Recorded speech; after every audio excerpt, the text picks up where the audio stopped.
I'm going to be doing a quick requested video today on sandblasting tumblers specifically.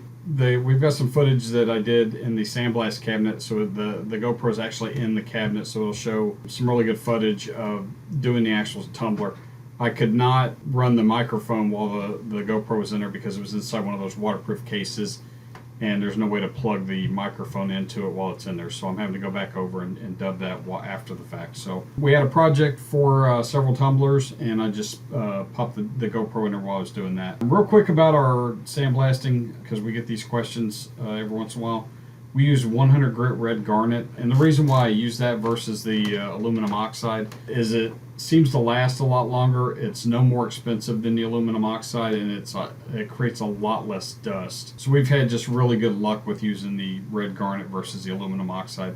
Did use aluminum oxide when we first started, and I just within a few months, the first time we changed the powder out, we changed over to the red garnet. One of the other questions that we get is about the pressures that we use in our sandblast cabinet. There is a difference between working pressure and pressure at the valve.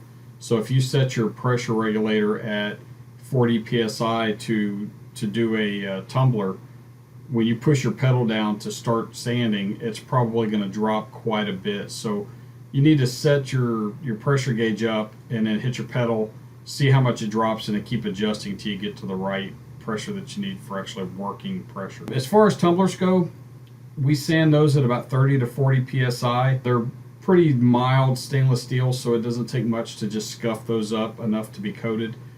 They don't really need to be beaten up really hard like a steel gun barrel or something like that.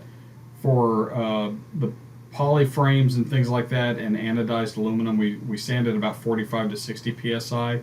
And then all of the metals and things like that, 65 to 80 psi. It just depends on how well it's coming off. I always start at the lowest pressure that I know it'll work, and then just kind of judge how well it's eating through whatever's on there. If it needs to go a little higher, it's just not a big deal to reach over and turn the valve up a little bit. One of the important things with the tumblers is that when you're sanding, you're just basically trying to scuff the shine off of it, and it'll be real apparent to you when you're doing it that it's been enough and that you can keep moving on. But the one real important thing is don't stay in one place too long, because it will actually dig into the metal, and I've actually seen where it has burned through that real mild stainless steel. So you want to be really careful about just constantly keep it moving.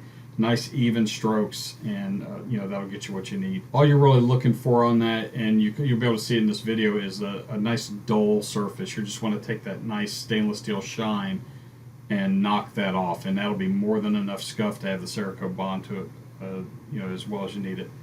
One thing on the bottom is, this gets overlooked quite a bit, is where you have that edge between the bottom and the sides. You need to kind of hold it at a 45-degree angle and get all the way around that edge to make sure you get that sanded really well, or your coating will bond, and when people are setting it down, just daily use and things, it'll start to really wear off of that in a hurry. So you don't want to forget to do that. Another place that you see a lot of problems is around the top where you have it taped off. A lot of people will not want to get too aggressive around that tape line. The high heat tape works fine in the sandblast cabinet, especially at the 30 to 40 psi. You're not going to have any issues. As far as stencil material, the Avery Dennison material that we use and that we sell on our website works great in the sandblast cabinet if you want to mask something off to leave stainless steel on your tumbler. The stencil material works great. You'll have no issues with it up to the at the 45 to 60 psi, and we've even run it up to 90 psi just to experiment with it and see how it actually stands up in the sandblast cabinet, and I've had no issues at all with it. The only thing I did in this video was a tumbler. Just to keep the video really short. We do have another video that we'll try and get up in the next week or two, where I go ahead and do the boat anchor and the carcass to kind of show you just some different things on firearms. So that's about it. If you have any questions, make sure you leave them down in the comments, and I'll try to address those. I've been pretty good about not missing anybody and try to get answers. If you got specific questions or things that you just really want to talk to me personally about, our contact info is on our website. I absolutely do not mind talking to people and on the phone and things like that. Thanks for checking us out. Don't forget to like, subscribe, comment, and share. And check us out at our store on BransonCerakote.com for all your stencil needs. Have a great day.